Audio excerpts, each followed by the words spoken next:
Do you know? Once upon a time in Turkey there was a very famous city, namely Constantinople. Constantinople was the capital of the Roman Empire, Eastern Roman Empire, Latin Empire, and Ottoman Empire. Emperor Constantine the Great moved the capital of the Roman Empire from the city of Rome to this place in 330 AD and named it after him. During the Middle Ages, 400 AD 1400 AD, Constantinople was the largest and most prosperous city in Europe, at least since the 10th century. This city began to be commonly called Istanbul, which comes from the Greek word istimbalon, meaning in the city, or to the big city, referring to the majesty and size of Constantinople so that it can be called that city. After being conquered by the Ottoman Empire in 1453, the official name Constantinople was retained in official documents and coinage. When the Republic of Turkey was founded, the Turkish government officially objected to the use of the name and asked that it be replaced by the more common name, namely Istanbul. The name change was regulated in the Turkish Postal Services Law, as part of Ataturk's national reforms. Istanbul comes from the word Stambul, which is the term for Constantinople used by Greeks and Slavs in everyday conversation. For further explanation, see names of Istanbul. Constantinople was famous for its very strong defense, despite being besieged several times by various peoples. The Byzantine city was captured only in 1204 by the Latin armies of the Fourth Crusade, recovered in 1261 by the Byzantine Emperor Michael VIII Palaiologos, and in 1453 conquered by the Ottoman Sultan Mehmed II. The first, small wall was erected by Constantine I, and surrounded the city. Later, in the 5th century, Theodosius II built the Theodosian walls, consisting of a double wall extending about 2 kilometers, 1.2 miles to the west of the first wall. The city was built on 7 hills on the Golden Horn and the Sea of Marmara, presenting an impregnable fortress enclosing magnificent palaces, domes and towers, located on 2 continents, Asia and Europe. History of Constantinople. Constantinople was founded by the Roman Emperor Constantine I on the site of a pre-existing city, Byzantium, which was founded at the beginning of the Greek colonial expansion period, most likely around 671 to 662 BC. This site is located on the land route from Europe to Asia, and the sea route from the Black Sea to the Mediterranean Sea, and has a large and famous port on the Golden Horn. Constantine had big plans in all fields.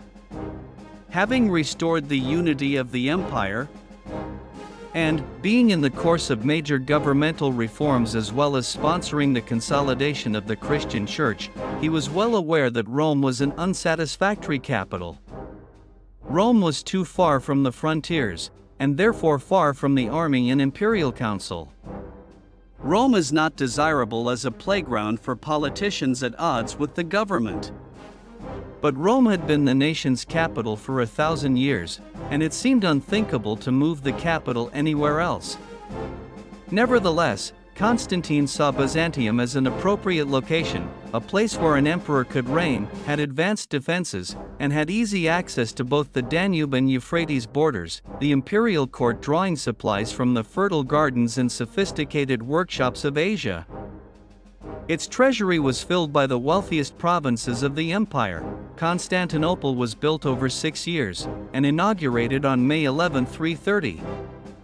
Constantine divided the expanded city, like Rome, into 14 regions, and ornamented it with facilities worthy of an imperial metropolis.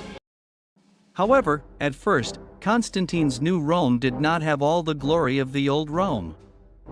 The city had a proconsul, rather than an urban prefect. It had no praetor, tribune, or quaestor. Even though they had senators, they only had the title clarus, not clarissimus, as in Rome. Constantinople also did not have an administrative system that controlled food supplies, police, statues, temples, sewers, clean water pipes, or other public facilities. A new building program was organized hastily. Pillars, marble, doorways, and tiles were moved from the imperial temples to the new city. In the same way, many works of Greek and Roman art were soon visible in the squares and streets. The emperor encouraged the construction of private buildings by promising building owners gifts of land from the imperial estates in Asciana and Pontica, and on May 18, 332 he announced that, as in Rome, free distribution of food would be made to townspeople. It is said that at that time the number reached 80,000 rations a day, distributed from 117 distribution points throughout the city. Constantine opened a new square in the center of the old city of Byzantium, naming it the Augusteum. The new Senate, or Curia, house was housed in a basilica to the east of the square. To the south stood the emperor's grand palace with its magnificent gate, Chulke, and its ceremonial hall known as Daphne's Palace. Not far away are the Hippodromos, a horse racing venue that could accommodate 80,000 spectators, and the famous Zeuxippus Baths. At the western end of the Augusteum stood the Milion, a vaulted monument, a starting point for measuring distances across the Eastern Roman Empire. From the Augusteum stretched a thoroughfare, lined with colonnades. Because it runs down from the first hill and up to the second, this road crosses the left side of the Praetorium or House of Justice. Then across the oval-shaped Forum of Constantine housing the Second Senate Council and a tall pillar at the top of which stands a statue of Constantine in the form of Helios, crowned by a sacred circle with 7 rays and facing towards the rising sun. From there the Misi crosses the Taurus Forum, then the Booze Forum, and finally climbs the 7th hill past the Golden Gate on the Wall of Constantine. After the erection of the Wall of Theodosius in the 5th century, the Misi was extended to the new Gapura Cancana. Its total length reached 7 Roman miles. The first known prefect of the city of Constantinople was Honoratus, who served from December 11, 359 to 361. Emperor Valens built the Hebdomon Palace on the banks of the Propolitis near the Golden Gate, most likely used when checking troops. All emperors up to Zeno and Basiliscus were crowned and proclaimed at the Hebdomon. Theodosius I built the Church of John the Baptist as a repository for the saint's skull, now housed in Topkapi Palace in Istanbul. Turkey erected a memorial to him in the Taurus Forum, and renovated the ruins of Aphrodite's temple to provide a carriage house for the prefect of Pretoria. Arcadius built a new forum named after himself on the Misi, near the walls of Constantine. Constantinople's influence gradually faded. After being rocked by the Battle of Adrianople in 378, in which Emperor Valens and his best Roman troops were destroyed by the Visigoths in just a few days, Constantinople began to pay attention to its defenses, and Theodosius II built an 18-meter, 60-foot, 3-layer defensive wall in 413–414, which was impregnable until the advent of gunpowder. Theodosius also built a university near the Forum of Taurus. On February 27, 425, about this period, Uldan, a leader of the Huns, appeared on the Danube and advanced into Thrace, but he was betrayed by many of his followers, who crossed over to the Romans and drove their king back north of the river.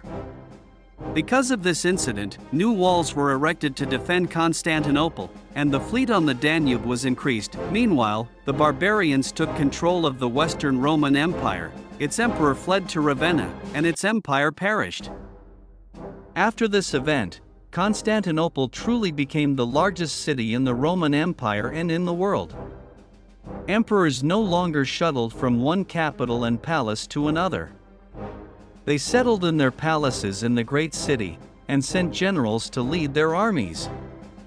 The prosperity of the Eastern Mediterranean and Western Asia poured into Constantinople. Emperor Justinian I, famous for its victories in war, legal reforms, and development works.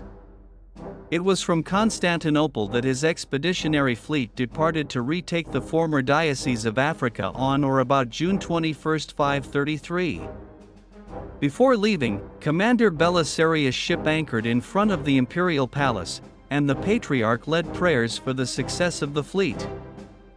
After winning the battle in 534, the treasures of the Jerusalem temple which the Romans sacked in 70 AD and which were then taken to Carthage by the Vandals after sacking Rome in 455, were brought back to Constantinople and kept there for some time. perhaps in St. Mary's Church Polyeuctus, before finally being returned to Jerusalem in the Church of the Resurrection or New Church.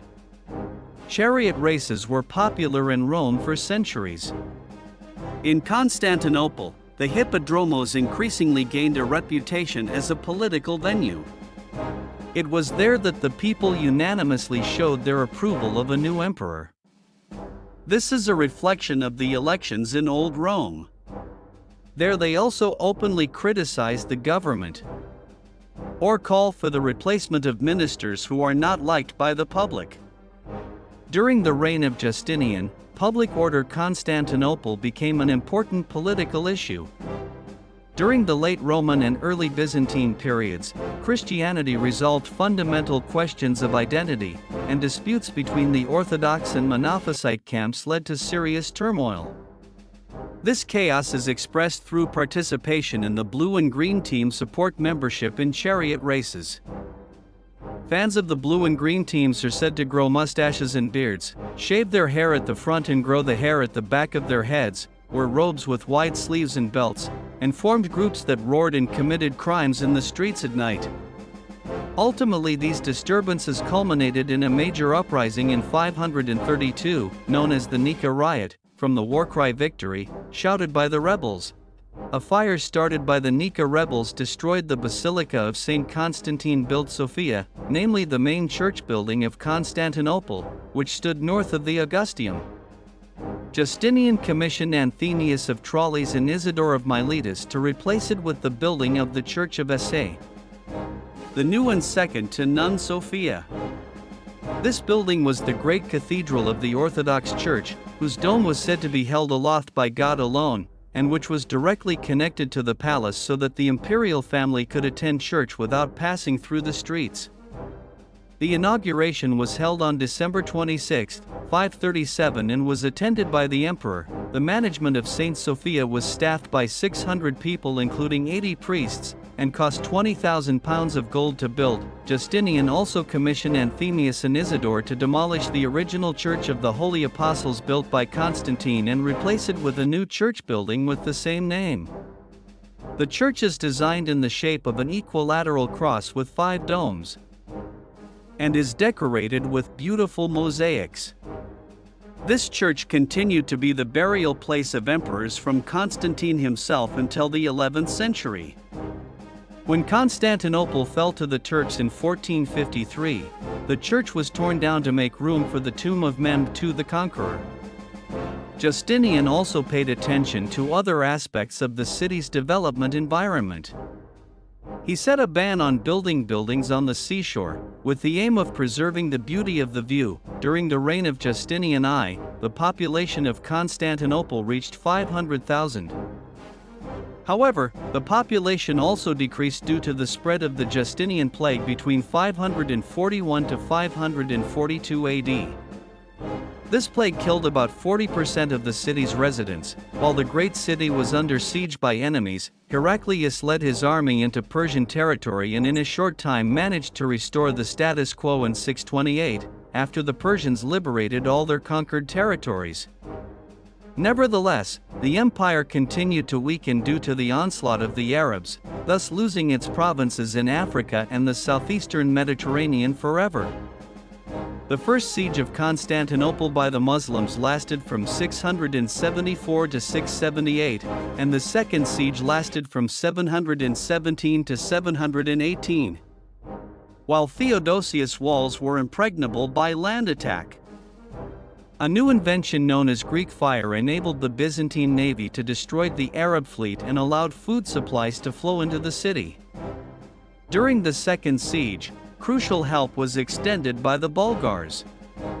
The failure of this siege was very detrimental to the Umayyad Caliphate, as well as restoring the balance of power between the Byzantines and Arabs.